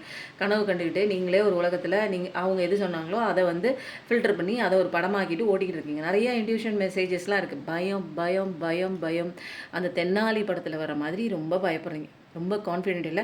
எதுக்கு எடுத்தாலும் ஒரு ஆன்சைட்டி, கவலை, சப்கான்ஷியஸில் நிறையா வந்து ஒரு நெகட்டிவான விஷயங்களாக அப்படியே ஒவ்வொரு ரேக்லேயும் ஒவ்வொரு அறை இருக்குது, நிறைய அறைகள் இருக்குது சப்கான்ஷியஸ் மைண்டில். அதில் அத்தனையிலும் வந்து நீங்கள் என்ன பண்ணுறீங்க, கவலை, கண்ணீர், கஷ்டம், பயம், எங்கெங்கெல்லாம் வந்து உங்களுக்கு மனதை பாதிக்கக்கூடிய விஷயங்கள் நடந்துச்சோ அதெல்லாம் வந்து சின்ன வயசுலேருந்து ஒரு குட்டி குட்டி அறையாக வந்து அந்த சப்கான்ஷியஸ் மைண்டில் பதிஞ்சு கிடக்கு. அப்போ பதிஞ்ச விஷயங்கள வச்சுக்கிட்டே நீங்கள் ஃப்யூச்சரை ப்ரெடிக்ட் பண்ணுறீங்க. இதை வச்சு தான் நீங்கள் லைஃபே வந்து கண்டக்ட் பண்ணிட்டு போயிட்டு இருக்கீங்க. அப்போது என் வாழ்க்கையை நடத்துறது யாருன்னா நான் தான் வழி நடத்திட்டு இருக்கேன். அதுவே எனக்கு தெரியாமல் என்னை சுற்றி உள்ளவங்க தான் வழி நடத்துகிறாங்க அப்படிங்கிற ஒரு கண்ணோட்டத்தில் நான் போகும்போது என்ன ஆகுது, ஃபுல் அண்ட் ஃபுல் அடிக்ஷன் ஆகிறேன். ஃபுல் அண்ட் ஃபுல் அவங்கள வந்து சார்ந்து வாழ ஆரம்பிக்கிறேன். அப்போது எனக்கான ஒரு இயல்பு அங்கே இல்லாமல் போகுது. என்னோட பவர் என்னன்னு எனக்கு தெரியாமல் போகுது. நான் வாழ்க்கையை வாழாமல் மற்றவங்களுக்காக என்னோட வாழ்க்கையை வந்து தொலைச்சிட்டு நிற்கிறேன். அப்போது அங்கே தான் எனக்கு வந்து பிரச்சனை ஆரம்பிக்குது. அப்போது சில விஷயங்கள் தெரிஞ்சுக்கிறதுக்காக நிறைய கஷ்டங்கள் வருது. 18 பார்க்குற பர்சனாக இருப்பீங்க, 99 பார்க்குற பர்சனாக இருப்பீங்க. கண்டிப்பாக அந்த மூன் கார்டு தான் வாட்டர் எனர்ஜி, பைசஸ் எனர்ஜி தான் ரொம்ப வந்து நிறைய பேர் வந்து நமக்கு வந்து இறக்க குணத்தோட ஒரு செல்ஃபிஷ்னஸ் இல்லாமல் இருப்பாங்க அப்படின்லாம் நினச்சிங்கன்னா அப்படிலாம் கிடையாது. எல்லாருக்குமே வந்து அவங்கள மையப்படுத்திட்டு தான் மற்றவங்களுக்கு உண்டான விஷயங்கள் சொல்லுவாங்க. அது வந்து நல்லா புரிஞ்சுக்கோங்க. யாருமே இங்கே 100% வந்து நல்லவங்களாம் இருக்க முடியாது. ஏன்னா இல்யூஷன், இன்றைக்கி இருக்கிறவங்க நாளைக்கு வேறு மாதிரி டிஃப்ரெண்ட்டாக தான் நடந்துக்குவாங்க. அப்போ மாயான உலகத்தில் நீங்கள் எங்கே உண்மையை தேடுறீங்க? ஃபஸ்ட்டு உங்களை தேடுங்க, உங்களை தேடி கண்டுபிடிச்சிக்கோங்க. ஸ்பிரிச்சுவல் அவேக்கனிங்குள்ளே வந்ததுக்கப்புறம் இந்த வாழ்க்கையை பாருங்களேன், ஆப்போசிட்டில் செம்மையாக இருக்கும். ரொம்ப ஃபேவராக இருக்கும். நீங்கள் பிடிச்ச விஷயம் மட்டும்தான் நீங்கள் உங்கள் வாழ்க்கையிலே நடக்கும். எப்படி மோசமாக இருந்த பர்சன்ஸ்லாம் உங்களுக்கு முன்னாடி வந்து ஒரு புதிய உலகத்தில் அழகாக தெரிவாங்க. புதிய உலகம்னா இறந்ததுக்கப்புறம் போய் வேறு உலகம் கிடையாது. இந்த உலகமே புதிய உலகமாக உங்கள் கண்ணுக்கு தெரியும். இதெல்லாம் நடைமுறையாக நடக்குங்க. அந்த அளவுக்கு நம்ம கெடுத்து வச்சுருக்கோம் நம்ம மனசை. அப்போது சில சட்டத்திட்டங்களுக்கு ஏற்ப நம்மளை மாற்றும் போது நம்ம வாழ்க்கை மாறும். புரியுதுங்களா? நான் பார்க்குற கண்ணோட்டத்தின் ஏற்ப தான் என் வாழ்க்கை இவ்வளோ மோசமாக இருக்குது. அப்போ என்னோடய கண்ணோட்டத்தை நான் மாற்றும் போது வாழ்க்கையே அழகாக இருக்குது. ஓகேங்களா? யாருக்கோ ஸ்பெசிஃபிக்காக போக வேண்டிய மெசேஜ். யாரோ கவலைப்பட்டுட்ருக்கீங்க, நல்ல விஷயம் வருது, உங்களுக்கு ஆப்பர்ச்சுனிட்டி வருது. பட் தேவையில்லாத கவலை உங்களுக்கு தேவையில்லை அப்படின்னு பிரபஞ்சம் சொல்கிறாங்க. பாருங்கள், இதுக்கு மேலே என்ன கார்டு வேணும் உங்களுக்கு சொல்லுங்கள். ஹாப்பி லைஃப் இருக்குது, ஹாப்பி ஃபேமிலி லைஃப் தான் இருக்குது. 3 கார்டு வந்திருக்கு. 3 கார்டுமே வந்து ஒரு 3 விதமான விஷயங்கள் சொல்லுது. பட் ஆனால் நான் வந்து ஃபஸ்ட் கார்டு மட்டும் எடுத்துக்கிறேன். ஏன்னா அது ஒன்று மட்டும் போதும் நமக்கு. ஏன்னா நிதானமாக நிதானித்து ஒவ்வொரு கார்டாக வரணும். அப்போ வந்து இங்கே பாருங்கள், அது காலச்சக்கரம் மாறுது, ஜஸ்டிஸ் கிடைக்குது, கம்ஃபர்ட் ஜோனில் இருக்காதீங்க, வெளியில் விட்டு ஓடியா இருந்துருங்க அப்படிங்கிற மாதிரி நிறைய விஷயங்கள் வந்து இன்றைக்கி இந்த 4 கார்டே ஒரு 40,000 கதையை சொல்ல போகுது. அப்போ வந்து ஹாப்பி ஃபேமிலி லைஃப் இருக்குது, நல்ல விஷயம் வருது. நீங்கள் யார் கூடயும் சேரணும்னு நினச்சிட்டு இருக்கீங்க, கண்டிப்பாக அவங்க கூடலாம் நீங்கள் சேருவீங்க. அதுக்கப்புறம் நல்ல காலம் வருது. இப்போது வந்து ஒன்றுமே தெரியல, நீங்கள் என்னமோ சொல்கிறீங்கங்க, நல்ல வாக்கெல்லாம் சொல்கிறீங்க. பட் அந்த விஷயம்லாம் நடக்கிறதுக்கு உண்டான ஒரு அறிகுறியும் கூட என் கண்ணில் தென்படலை அப்படின்னீங்கன்னா கண்டிப்பாக இனிமேல் தென்படும். கண்ணோட்டத்தை மாற்றுங்க, புரியுதா? பார்க்குற பார்வையை மாற்றுங்க, உங்களோட எண்ணங்களை மாற்றுங்க, பேச்சை மாற்றுங்க, செயலை மாற்றுங்க, கான்ஃபிடென்ட்டாக இருங்க. கஷ்டத்தை தூக்கி கவலையை தூக்கி கடவுளோட காலடியில் போட்டுட்டு உங்கள் வேலையை பாருங்கள், உங்களை பார்த்துக்கோங்க, செல்ஃபிஷாக இருங்கன்னு தான் கடவுளே சொல்கிறாங்க. அப்போ தான் நீ ஒழுக்கமாக ஒவ்வொருத்தவங்களுக்கும் வந்து இப்போ சமுதாயத்தை ஒழுக்கமாக வச்சுக்கணும் அப்படின்னா என்னங்க பண்ணணும்? ஒவ்வொருத்தனும் நம்ம வந்து ஒழுக்கமாக இருக்கும்போது சமுதாயமே ஒழுக்கமாக இருக்கும். அப்போ எல்லாரும் என்ன சொல்கிறாங்க அப்படின்னா, நம்மளை பாருங்கள், ஃபஸ்ட்டு என்ன பாருங்கள், ஃபஸ்ட்டு அவங்கவுங்கள பாருங்கள் அப்படின்னு சொல்கிறாங்க. அப்போ தான் நிறைய விஷயங்கள் நம்மக்கிட்ட இருக்கிற தவறை வந்து நம்ம விரல்கள் வந்து தவறு நீ செய்கிறேன்னு அடுத்தவங்கள தான் வந்து சுட்டி காட்டுமே தவிர நம்மக்கிட்ட வந்து வராது, நம்மளை நோக்கி வராது. நம்மளோட விரல் நம்மக்கிட்ட இருக்கிற தப்பு நமக்கு தெரியவே தெரியாது. அப்போ தான் வந்து கடவுள் என்ன பண்ணுவாங்க, உங்ககிட்ட நிறைய ஆன்மாக்குள்ளே நிறைய விஷயங்கள் இருக்குது, தவறுதலாக இருக்குது, ஈகோ இருக்குது, கோவம் இருக்குது, பொறாமை இருக்குது, வஞ்சம் இருக்குது. இந்த ஒரு குவாலிட்டிஸே வந்து இந்த ஆன்மாவுக்கு கிடையாது. பட் இத்தனை குவாலிட்டிஸும் இருக்கிறத நீங்கள் வந்து பார்ப்பீங்க அந்த கஷ்ட காலத்தில். அப்போது இதெல்லாம் வந்து என்ன ஆகுது, கொஞ்சம் கொஞ்சமாக நீங்கள் வந்து அமைதியாக வருவீங்க, விட்டு கொடுக்குற தன்மைக்கு வருவீங்க, மன்னிப்பு கொடுத்துருவீங்க, கடவுளோட காலடியை பிடிப்பீங்க, ஒரு சொர்க்கமே இங்கே இருக்கிறத நீங்கள் கண்டுபிடிப்பீங்க. இதெல்லாம் வந்துங்க எனக்கெல்லாம் கிட்டத்தட்ட நீங்கள் 1 வருஷத்துக்கு முன்னாடி இந்த கதையெல்லாம் சொன்னீங்கன்னா உங்களை மாதிரி தான் உட்காந்துருப்பேன். என்னமோ வந்து சொல்கிறாங்க, என்னமோ நடக்குதுங்கிறாங்க, இதெல்லாம் நடக்குமா என்னன்னு தெரியல என்ன. பட் வந்து இதெல்லாம் வந்து நான் எங்கேயும் பார்த்து படிக்கல. நான் உங்களுக்கு பேசும்போதே தெரியும், என்னோடய லாங்குவேஜ் வந்து ஒரு கலோக்கியலான ஒரு லாங்குவேஜ் தான். யதார்த்தமாக உங்கள் பக்கத்து வீட்டில் உங்கள் தங்கச்சி, உங்கள் பக்கத்து வீட்டில் உங்கள் தங்கச்சி இருக்க முடியாது, உங்கள் வீட்டில் இருக்கிற தங்கச்சி, பக்கத்து வீட்டில் இருக்கிற ஒரு ஃப்ரெண்டு, இந்த மாதிரி வந்து இருக்கிறவங்க எப்படி பேசுவாங்களோ அந்த மாதிரி ஒரு நடைமுறை வாழ்க்கை, ஒரு எளிய நடையில் பட்ட அடியோட பெயினை வந்து ஓப்பனாக சொல்கிறேன். இதுக்கு மேலே வந்து என்னங்க ஓப்பனாக சொல்கிறது? நான் எதுக்கு என்னால் கதையை வந்து ஓப்பனாக சொல்கிறேன் அப்படின்னா, நான் அப்படி இருந்தேன், என் லைஃப் மோசமாக இருந்தது, நான் இப்படி மாறினேன், என் லைஃப் அழகாக இருந்தது. அதனால வந்து ஓப்பனாக சொல்கிறதுல, ஏன்னா இங்கே எல்லாருமே வந்து ஒரு சுட்டி காட்டுறதுக்கு ஒரு ஆள், ஒரு எக்ஸாம்பிள் இருந்தால் தான் நம்மளால் நம்ப முடியும். நான் அதை நம்பணும்னா எனக்கு யாராவது சாதிச்சவங்களை காட்டி, யாராவது மாறினவங்களை காட்டுன்னு தான் நம்ம மனசு தேடும். எப்படின்னா நம்மளுடைய மைண்டை லாஜிக்கலான மைண்டு. நீ கதையெல்லாம் அடிக்க முடியாது. இதிகாச கதை, அந்த கதை, இந்த கதை, புராண கதை, அதை நானே கேட்க மாட்டேங்க. அந்த கதையிலலாம் வந்து கேட்குற அளவுக்கு பொறுமையா இருக்கு சொல்லுங்க. வாழ்க்கை அடிக்கிற அடியில எங்கேயாவது ஓடி போய் எங்கேயாவது ஒளிஞ்சுக்கலாமாங்கிற மாரி தான் இருக்கு. ஷைன் ஆகலாமாங்கிறதெல்லாம் வந்து 2வது தான். என்ன இப்படி புரட்டி போட்டு அடிக்குது? எங்கிட்டாவது ஓடி போய் எங்கேயாவது போய் ஒளிஞ்சுக்கிறதுக்கு ஏதாவது போர்வையில போய் ஒளிஞ்சுக்கலாமா? கஷ்டம், நஷ்டம், பிரச்சனை அப்படி தொரத்துது. தூங்குனா தூங்க முடியல, எந்திரிச்சா வேலை செய்ய முடியல, நடக்கும்போது நம்ம சிந்தனையே இல்லாம நடந்துட்டுருக்கோம். எங்கேயோ நடைப்பயணம் மாரி எங்கேயாவது எவனாவது வந்து மோதுனா கூட நம்மளுக்கு தெரியாது. ஏன்னா நம்ம சிந்தனை நம்ம கையில இல்ல. அப்படி இருக்கும்போது, நான் போய் இதிகாசங்களும், புராணங்களும் ஆனா இதில நெறைய சொல்லிக் குடுத்துருக்காங்க. நம்ம வந்து வாழ்க்கைக்கு உண்டான கஷ்டங்களுக்கு காரணம் என்ன? நம்ம எப்படி நடந்துக்கணும்? அப்படிங்கிற எல்லா விதமான செய்யுள்களையும் இருக்கு. திருவாசகத்துல இருக்கு, திருமந்திரத்துல இருக்கு, திருவருட்பால இருக்கு. இதுலலாம் இல்லாத ஒரு கருத்தாங்க. ஆனா, இதெல்லாமே வந்து நம்ம என்ன பண்ணியிருக்கோம், இக்காலகட்டத்தில வந்து இதெல்லாம் தேடுறவங்க வந்து கொஞ்சம் வந்து ஒரு 60, 50, 60, 70, 80 அப்படி போயிடுது. ஆனா, எனக்கு அடி எப்பயிலேருந்து விழுகுது? எனக்கு இங்க டீனேஜ் ஆரம்பிச்சதுலேருந்தே எனக்கு அடி விழுகுது. நெறைய பேர் வந்து டீனேஜர்ஸு, படிக்கிற குழந்தைங்க 2008, 2010 இந்த மாரி இயர்ல வந்து பொறந்தவங்கலாம் வந்து அவங்க மனதளவுல ஒரு பாதிப்பு ஏற்பட்டு வந்து நிக்கும்போது, எனக்கெல்லாம் வந்து அந்த டைம்ல ஏதாவது ஒண்ணு வந்துருச்சுன்னா, ஏதாவது ஒரு குழப்பம் வந்துருச்சுன்னா, எடுத்து சொல்றதுக்கு, நான் பார்க்கறதுக்கு அந்த டயத்துலலாம் வந்து எந்த மீடியாவுமே இல்ல. சோஷியல் மீடியாவுமே இல்ல. அப்போ ஒரு சோஷியல் மீடியா அப்படிங்கிறது எல்லாத்துக்கும் நல்லதுக்கும் வந்து அதுதான் வழிவகுக்குது. ஒரு விஷயம் நம்ம பொழப்பே கெட்டு போறதுக்கும் இதுதான் வந்து வழிவகுக்குது. அப்போ இதில வந்து எது நல்ல விஷயம், எது கெட்ட விஷயம் அப்படிங்கிறது எல்லாருமே தெரிஞ்சுக்கிட்டு நம்ம ஃபோன் யூஸ் பண்ணணுங்க. தெரியாம நமக்கு வந்து நமக்கு வந்து என்ன ஆகுது, நமக்கு வியர்டா இருக்கு, நமக்கு கவலையா இருக்கு, நம்ம கூட யாரும் பேச மாட்றாங்க அப்படின்னு நெனைச்சிட்டு நம்ம என்ன பண்றோம், ஃபோன் கூடயே லைஃப் குடும்பம் நடத்திட்டே இருக்கோம். அது வந்து அந்த பழக்கம் வந்து என்ன ஆகுது, உங்கள நீங்க புரிஞ்சுக்கிற டயத்த வந்து அது திருடி சாப்பிட்டுருது. நீங்க யாருன்னு தெரிஞ்சுக்கணுமா வேணாமா? அப்போ வந்து என்ன ஆகுது, என்கிட்ட யாரும் பேச மாட்றாங்க. என்ன யாருக்கும் புடிக்கல அப்படிங்கும்போது, நம்ம ஆட்டோமேட்டிக்கா என்ன பண்ணுவோம், எனக்கு வந்து என்டர்டெயின்மென்ட் பண்றதுக்கு என்ன வேணும்? நான் எத்தன நேரம் மோட்டு சுவத்த பார்த்துட்டே இருக்கிறது? என்னையே நானே கண்ணாடியில பார்த்துட்டே இருக்கிறது. அப்போ எனக்கு என்டர்டெயின்மென்ட் வேணும் அப்படிங்கிறதுக்காக நம்ம என்ன பண்றோம், ஃபோன பார்க்குறோம். இல்ல நமக்கு ஏதாவது ஒரு கேளிக்கை விஷயங்கள் வந்து அது தேவையில்லாத விஷயமா இருக்கும். ஜஸ்ட் ஒரு ஒரு 15 மினிட்ஸ் பார்த்தா ஓகே. அதுவே 1/2 மணி நேரம். அடுத்தது கொஞ்ச நாள் கழிச்சு 3/4 மணி நேரம். அடுத்தது கொஞ்ச நாள் கழிச்சு 1 மணி நேரம், 2 மணி நேரம். அப்புறம் நம்ம லைஃபே வந்து ஒரு மாரி விரக்தி ஆயிரும். நீங்க வந்து ஒரு நல்லா யோசிச்சு பாருங்க. ஒரு 1 மணி நேரம், 1 1/2 மணி நேரம் நீங்க ஃபோன்லயே இருந்துட்டு இருந்தீங்க. உங்களுக்கு அத நீங்க யூஸ் பண்றதே உங்களுக்கு தெரியாம இருக்கு. 1 1/2 மணி நேரம் கழிச்சு, ஐயோ! நம்ம என்ன இவ்ளோ நேரம் ஃபோன் வந்து ஸ்க்ரால் பண்ணிட்டே இருக்கோம். நெறைய வந்து வேஸ்ட் பண்ண மாரி இருக்கே அப்படின்னு அந்த ஃபோன ஆஃப் பண்ணிட்டு பார்க்கும்போது, தலையெல்லாம் அப்படியே ட்ரெயின் ஆன மாரி இருக்கும். ஒரு வெறுமையா, "ச்சீ! ஃபோனே இனிமேல் தொடக்கூடாதுடா" அப்படின்னு தூக்கி போடுற மாரி இருக்கும். அந்த அளவுக்கு ஒரு வெறுமை ஏற்படும். அந்த அளவுக்கு உங்க மைண்ட்ல வந்து அந்த ஒரு என்சைம வந்து சுரக்க வச்சு, அது வந்து என்ன ஆகுது, உங்கள வந்து மனச்சோர்வாக்கி விட்டுரும். ச்சே! ஃபோன தூக்கி போடுறா. இனிமேல் இந்த ஃபோனே தொடக்கூடாது. என்ன 1 மணி நேரம், 1 1/2 மணி நேரம் டைம் பாஸ் பண்ணியிருக்கேன். இந்த நேரத்தில ஏதாவது செஞ்சிருக்கலாமே, ஏதாவது படிச்சிருக்கலாமே, நம்ம இப்படி வேஸ்ட் பண்ணிட்டோமே அப்படின்னு ஏதாவது ஒண்ணு தோணும். வேலை இருக்கிறவங்களுக்கு அப்படி தோணும். வேலையே இல்லாதவங்களுக்கு தூக்கி போட்டுட்டு, ச்சே! அப்படின்னு திரும்ப வந்து அவங்களுடைய பழைய கவலைக்கு உள்ள பூந்துருவாங்க. ஃபோன் நோண்டுற வரைக்கும் அவங்க பிரச்சனை இல்லாம இருக்கும். நோண்டுனது முடிச்சதுக்கப்புறம், நம்ம வாழ்க்கை என்னடா இப்படி இருக்கு, ஃபோன தூக்கி போடு. ஆமா இத பார்த்து என்ன வருது அப்படின்னு சொல்லி திரும்ப நம்ம கவலைக்குள்ளேயே போயிருவாங்க. அப்போ வந்து இதுக்கு உண்டான சொல்யூஷன் வந்து நம்ம தேடவே மாட்டோம். செய்யுளாவது, இலக்கணமாவது, இலக்கியமாவது இதில போய் நான் என்னத்த தேட போறேன்.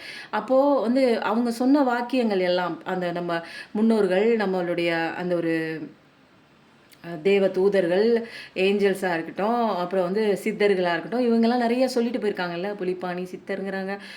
நெறைய பேர் சொல்றாங்க. அகத்தியர். இவங்க எல்லாமே வந்து உண்மைய தான் சொல்லிட்டு போயிருக்காங்க. ஆனா படிக்கிறதுக்கு நேரம் அதுக்கெல்லாம் இப்பயும் ஈஸியா குக்கு எஃப்எம்லாம் இருக்கு. அதுலலாம் போயிட்டு நீங்க சப்ஸ்கிரிப்ஷன் வாங்கிட்டீங்க அப்டின்னா, காதுல வந்து பாயுதுங்க. நல்ல விஷயம். வீட்டுக்கே வருது. காதுல வந்து உழுகுது. அது கேட்கறதுக்கு உங்களுக்கு இன்ட்ரெஸ்ட் வேணும் இல்லைங்களா? நானே இங்க அடி வாங்கிட்டு இருக்கேன். நான் ஏன் சித்தர்கள் பாடல போய் கேட்க போறேன், பார்க்க போறேன். அதுல இல்லாத ஒரு தெளிவு, நாலேட்ஜ், ஞானம்லாம் இல்ல. உடல் உடல் எனக்கு உபாதை பண்ணுது. உடல்ல எனக்கு வியாதி இருக்கு. சரி சரி பண்ண முடியல அப்டின்னா, உடல் எப்படி வச்சுக்கணுங்கிற ஒரு தத்துவம் இருக்கு. அப்ப அந்த தத்துவம் எழுதி வச்சிருக்காங்க சித்தர்கள். அப்போ உடலே சரி பண்ணக்கூடிய ஒரு தத்துவம்லாம் இருக்குங்க. அப்ப எல்லாத்தையும் கெடுத்துட்டு உட்காந்துருக்க. வாழ்க்கை வாழ்றதுக்குன்னு ஒரு தத்துவம் இருக்கு, ஒரு கிளாஸ் இருக்கு. அதையும் படிக்கல, வந்தாச்சு. உடல எப்படி பார்த்துக்கணும்? அதுக்கும் படிக்கல, இப்படி வந்தாச்சு. மனச எப்படி பார்த்துக்கணும்? அதுவும் படிக்கல, இப்படி வந்தாச்சு. எல்லாத்தையும் படிக்காம காசு சம்பாதிக்கிறது மட்டும் எப்படின்னு நம்ம படிச்சுட்டு, இதுதான் நம்ம முன்னோர்கள் இப்படிதான் வாழ்ந்துட்டு போனாங்கன்ட்டு, அதையே நம்ம பார்த்துட்டு வாழ்ந்துட்டே வந்துட்டுருக்கோம். அப்போ 3 விஷயம் இங்க அடி வாங்கும்போது, காச வச்சுக்கிட்டு என்ன பண்றது சொல்லுங்க? காச வச்சுக்கிட்டு என்ன பண்றோம்? போய் தேடுறோம். ஒரு டாக்டர போய், ஒரு சைக்காலஜிக்கல் ட்ரீட்மெண்ட் எனக்கு இப்படி இருக்குது, ப்ரெஷர் இருக்குது, எனக்கு சுகர் இருக்குதுன்னு போய் இங்கிலீஷ் மெடிசனும் எடுத்துக்கிறோம், அங்கே போய் டாக்டரை பார்க்குறோம். இங்கே வந்து சைக்காலஜிக்கலாக நான் அஃபெக்ட் ஆகிருக்கேன், என்னால் தூக்கம் வர மாட்டேங்குது, இந்த டாக்டரை பார்த்து நம்ம தூக்க மாத்திரை வாங்குகிறோம். அப்போது உடலையும் கெடுத்துக்கிறோம், மனசையும் கெடுத்துக்கிறோம், ஒரு தெளிவான ஒரு முடிவு இல்லாமல் வாழ்க்கையை நொந்துக்கிறோம். அப்போது கடவுள் வந்து இங்கே என்ன சொல்கிறாங்க அப்படின்னா, உங்களோட கன்ஃபியூஷன், உங்களோட குழப்பம் தான் காரணம். அடுத்தவனுக்காகவே நீ வாழ்ந்துட்டே இருக்க, நீ எப்போ உனக்காக வாழ்வு? இதுதான் இந்த 4 கார்டுமே நான் சின்ன 4 விஷயங்கள் சொல்லலை, 40 விஷயங்கள் சொல்லியிருக்கேன். அப்போ நல்ல விஷயம் வருது, கடவுள் பிரபஞ்சம்லாம் உங்களுக்கு எல்லாமே எடுத்து கொடுத்துட்டாங்க. உன்னுடைய குழப்பம், உன்னுடைய கன்ஃபியூஷன் திரும்பி திரும்பி பழசை யோசிச்சு பார்க்குறியா? அது யோசித்து ஒன்றுமே கிடையாது. நான் சொல்லிட்டேன், பாஸ்ட்டுங்கிறது வந்து இறந்து போன ஒரு பணத்தை எழுப்புறதுக்கு உண்டான முயற்சி போடுற மாதிரி. அது நீங்கள் செஞ்சீங்கன்னா உங்கள் காலம் தான் விரயமாகும், வேஸ்ட்டாக விரயமாகுங்க. காலம்லாம் நிறையா இருக்கும்னு நினச்சிட்ருக்கோம், ரொம்ப நல்லா வாழ போகிறோம்னு நினச்சிட்ருக்கோம். இது வந்து அற்புதமான ஒரு வாழ்க்கை கிடைச்சிருக்கு நமக்கு, மனித பிறவி. எவ்வளவோ 85 லட்சம் ஜீவராசிகள் இருக்குது, அதில் மனித பிறவிக்கு மட்டும்தான் யோசிக்கிற தன்மை இருக்குது. அப்போது நம்மளால் மட்டும்தான் நம்ம யாருன்னு கண்டுபிடிக்கிற அந்த ஒரு நாலேஜ் இருக்கும். வேறு எந்த மிருகங்களுக்கும் அது யாருன்னு தெரிஞ்சுக்கவே முடியாது. அது வந்த இயல்போடு அதை வாழ்ந்துட்டு, அது சாப்பிட்ற விஷயங்களை சாப்பிட்டுட்டு அது வாழ்க்கையை ஓட்டிகிட்டு போகும், அவ்வளோதான். அது ப்ரெசென்ட்டில் இருக்கும். அது வந்து கடவுள் படைச்ச மாதிரியே ப்ரெசென்ட்டில் இருக்கும். நம்ம மட்டும்தான் ப்ரெசென்ட்டில் இல்லாமல் பாஸ்ட்டில் வாழ்ந்துட்டுருக்கோம், இல்லை கண்ணுக்கு தெரியாத ஒரு ஃப்யூச்சரில் இருக்கும். ஃப்யூச்சருங்கிறது ஏதாவது இருக்கா சொல்லுங்கள்? ஃப்யூச்சரில் போய் நீங்கள் நின்று பார்க்கும்போது அன்றைக்கி அது ப்ரெசென்ட்டாக தான் இருக்கும். அப்போது தேவையில்லாத ஃப்யூச்சரை நினச்சி பயப்படுறேன், முடிஞ்சு போன பாஸ்ட்டை நினச்சி கவலைப்படுறேன், ப்ரெசென்ட்டில் நான் இருக்கிறதே இல்லை. அப்புறம் எங்கே நான் வாழ்கிறது? என்னோடய கவனம் ஃபுல்லாக ஏதாவது இந்த பக்கம், இல்லை பாஸ்ட்டை பற்றி, இல்லைன்னா ஃப்யூச்சரை பற்றி தான் இருக்குது.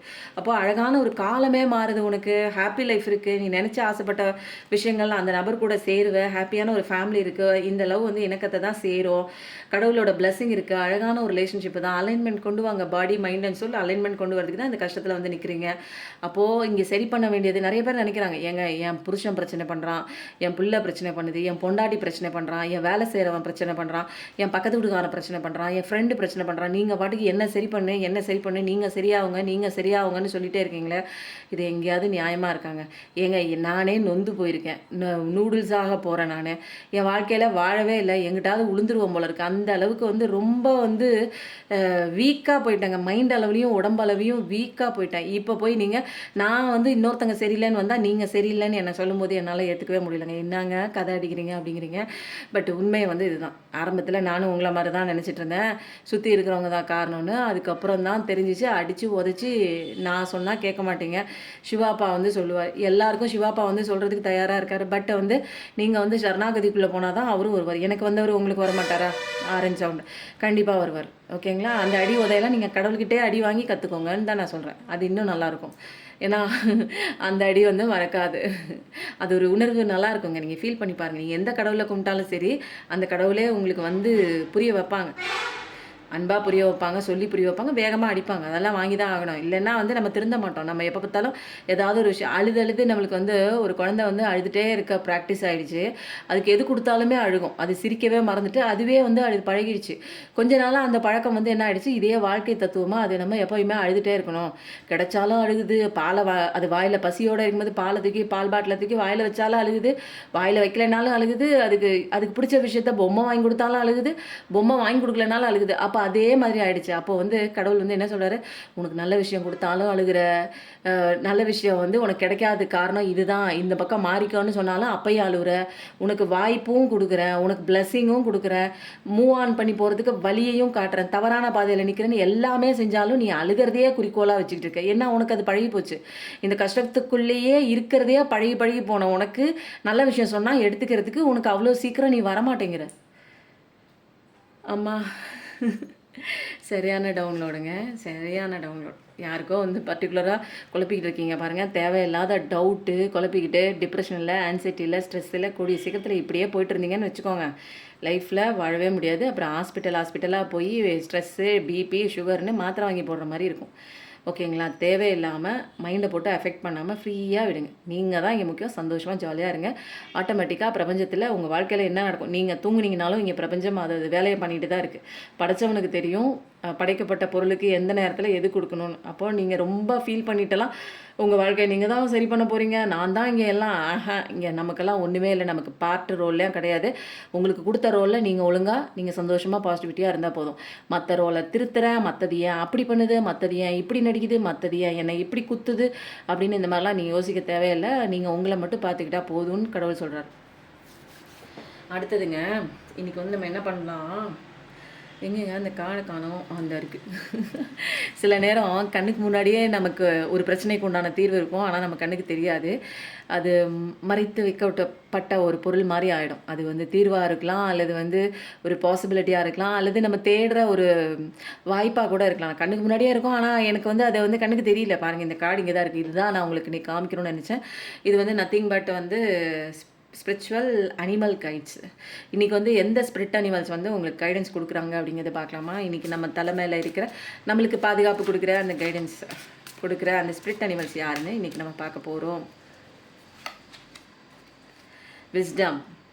Ask your head and mind reach to the stars. அதாங்க சொல்கிறேன், உங்கள் தலைக்குள்ளேயே, அதாவது உங்களுக்குள்ளேயே நிறைய இன்ட்யூஷன் வாய்ஸ்லாம் இருக்குது. அதை வந்து என்ன பண்ணுங்க, நீங்கள் அதை வந்து உயர அது வந்து சொல்கிற விஷயத்த காது கொடுத்து கேளுங்கன்னு அர்த்தம். அப்போது நீங்கள் என்ன பண்ணுங்கள், நமக்கு ஒன்றுமே தெரியாது, அதனால் இறங்கி போங்க, அந்த கிரவுண்ட் அளவுக்கு இறங்கி போங்க. எனக்கு ஒன்றுமே தெரியாது கடவுளே, நீ தான் எல்லாம் அப்படின்னு சொல்லிட்டு நீங்கள் உங்களை எவ்வளோக்கு எவ்வளோ நீங்கள் தாழ்த்திக்கிறீங்களோ, கடவுளை மேலே மேலே கொண்டு வரீங்களோ, அந்த அளவுக்கு உங்களுடைய இன்ட்யூஷன் பவர் ஜாஸ்தி ஆகும். அதனால தான் வந்து கடவுளோட அந்த ஒரு பழைய ஏன்ஷியன் விஸ்டம் வந்து உங்கள் சோலுக்குள்ளேயே இருக்குது. அப்போது உங்கள் சோல்லே இருக்குங்க ஆன்சர். என்னோடய பிரச்சனைக்கு உண்டான தீர்வு என்ன அப்படின்னா உங்கள் சோலை போய் கேளுங்க. சோல்லாம் எங்கே இருக்குது அதுவே தெரியல நிறையா பேருக்கு, உங்களுக்குள்ளே தான் இருக்குது. அது எந்த இடத்துல இருக்குது? கண்ணை மூடி 2 அடி உங்களுக்கு வைப்பார் கடவுள். ஒரு தனியாக போய் நீங்கள் நிற்பீங்க ஒரு இடத்துல. அப்போ அந்த இடத்துல கடவுள் உங்களுக்கு 2 அடி வச்சு பாடம் சொல்லி கொடுப்பாரு. அப்போ நீங்கள் துபக்கடின்னு நீங்கள் ஒரு ஞானத்துக்குள்ளே வருவீங்க, உங்களுக்குள்ளே ஒரு ஞானத்துக்குள்ளே வருவீங்க. அப்போ நான் யாருன்னு நீங்களே கேள்வி கேட்பீங்க. அந்த ஒரு ஞானம் வரும்போது உங்களுக்கு தெளிவான பாதை கிடைக்கும், இன்ட்யூஷன் கிடைக்கும். நீங்கள் வந்து இவ்வளோ பெரிய ஆளா, இவ்வளோ பெரிய பவர் உங்களுக்குள்ளே இருக்கா அப்படிங்கிற நிறைய விஷயங்கள் நீங்கள் சர்ச் பண்ணி கண்டுபிடிப்பீங்க.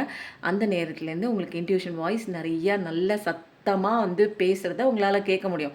இப்போயும் பேசிகிட்டு இருக்கு, உங்களோட காது இறைச்சல், அந்த ஒரு சுற்றி இருக்கிற இறைச்சலில் நீங்கள் கான்சன்ட்ரேஷன் பண்ணுறதுனால உங்களுக்கு தெளிவாக அந்த விஷயம் கண்ணுக்கு புலப்படவில்லை, காதுக்கு எட்டவில்லை.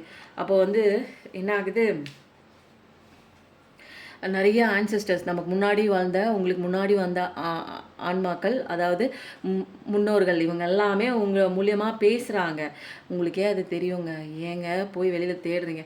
அப்போ வந்து இன்றைக்கி வந்து யார் வந்திருக்காங்கன்னா, மூஸுங்கிற ஒரு ஸ்பிரிட் அனிமல்ஸ் வந்து உங்களுக்கு டிவைனோட நாலேஜ் கொடுக்குறாங்க, வாங்கிக்கோங்க, அவ்வளோதான். மூஸ் அப்படிங்கிற ஸ்பிரிட் அனிமல்ஸ் நாலேஜே கொடுக்குறாங்க. இப்போ நம்மளுக்குலாம் நாலேஜ் இல்லாமல் தாங்க அடி வாங்குறோம், எப்படி வாழணும்னு தெரியல, ஸ்பிரிச்சுவல் நாலேஜ் இல்லாதனால தான் இப்படி அடி உழுகுது. அப்போ அந்த விஸ்டமே நமக்கு கொடுக்குறாங்க அப்படின்னா நீங்கள் வந்து என்ன பண்ணணும், கவலைப்பட்டுட்டு இருந்தீங்கன்னா அந்த விஸ்டம்லாம் கிடைக்காது, அழுதுட்டு நின்னீங்கன்னா விஸ்டம்லாம் கிடைக்காது. நான் என்ன பண்ணணும் கடவுளே, எல்லா பிரச்சனையும் தூக்கி ஓரங்கட்டி கடவுள்கிட்ட காலடியில் போட்டுட்டு நான் என்ன பண்ணணும் கடவுளேன்னு சரணாகதிக்கு துபக்கடின்னு கடவுள் காலடியில் போய் விழுவணும். அதெல்லாம் பார்க்கவே கூடாது, அந்த ஒரு ரெஸ்பெக்டெல்லாம் பார்க்கவே கூடாது. கடவுளுக்கு முன்னாடி நம்ம ரொம்ப தூசி, நம்ம ஒரு விஷயமே கிடையாது. நம்மலாம் வந்து இவ்வளோ தப்பு பண்ணியும் நம்மளை கடவுள் வந்து காப்பாற்றணும் அப்படிங்கிற ஒரு இன்டென்ஷனில் இவ்வளோ நேரம் வந்து இருக்கார். இவ்வளோ நேரம் இல்லை, எப்பயுமே அவர் அப்படி தான் இருக்கார். நம்ம தான் புரிஞ்சிக்காமல் கடவுள் தான் என்னை இப்படி பண்ணிட்டாருன்னு அவரை ப்ளேம் பண்ணிகிட்ருக்கோம். அடுத்த கிளவர் ஃபாக்ஸ் வந்திருக்காங்க. இதில் வந்து என்னென்னா உங்களுக்கு 2 விஷயமே வந்து கனெக்ட் ஆகிற மாதிரி இருக்குது. 2 அனிமலுமே வந்து உங்களோட கிளவராக சுட்டி காட்டுறதுக்கும், ஏன்னா இங்கே அது இருந்தாலே போதுமே, நீங்கள் கிளவராக நம்ம எல்லா விஷயங்கள்ல இருந்தும் நமக்கு ஆபத்து விளைவிக்கக்கூடிய அத்தனை விஷயங்கள்லேருந்தும் தப்பிச்சிடலாம் இல்லைங்களா? அதனால நீங்கள் ரொம்ப ஸ்மார்ட்டான ஒரு பர்சன் தான், ஸ்பீடான ஒரு பர்சன் தான். எல்லா ப்ராப்ளத்துக்கும் உண்டான சொல்யூஷன் எங்கே இருக்குது, உங்கள் கிட்ட தான் இருக்கிறது. அதனால உங்களுடைய இன்ட்யூஷன் பவர், இன்ஸ்டிங்க்ட் பவர்லாம் நீங்கள் காது கொடுத்து கேளுங்க. அப்போது உங்களுக்கு உண்டான நல்ல நல்ல விஷயங்கள் உங்களை சுற்றி தான் இருக்குது. அதனால ஒரு அழகான ஒரு காதலுக்காக நீங்கள் ஏங்கிட்டு இருந்தீங்கன்னா அந்த காதலும், அன்பு, பாசம், கடவுளோட நேசம், நீங்கள் நேசிக்கிற எல்லாமே உங்களை சுற்றி தான் இருக்குது. ஃபஸ்ட்டு ஃபீல் பண்ணுங்கள், நீங்கள் கிளவரான ஒரு பர்சனாக, விஸ்டம் இருக்குது, அறிவான ஒரு அறிவாளி அப்படின்னு வந்து உங்களுக்கு கடவுள் வந்து சொல்கிறாங்க. இன்றைக்கி ஒரு இன்சிடென்ட் நடந்துச்சுங்க.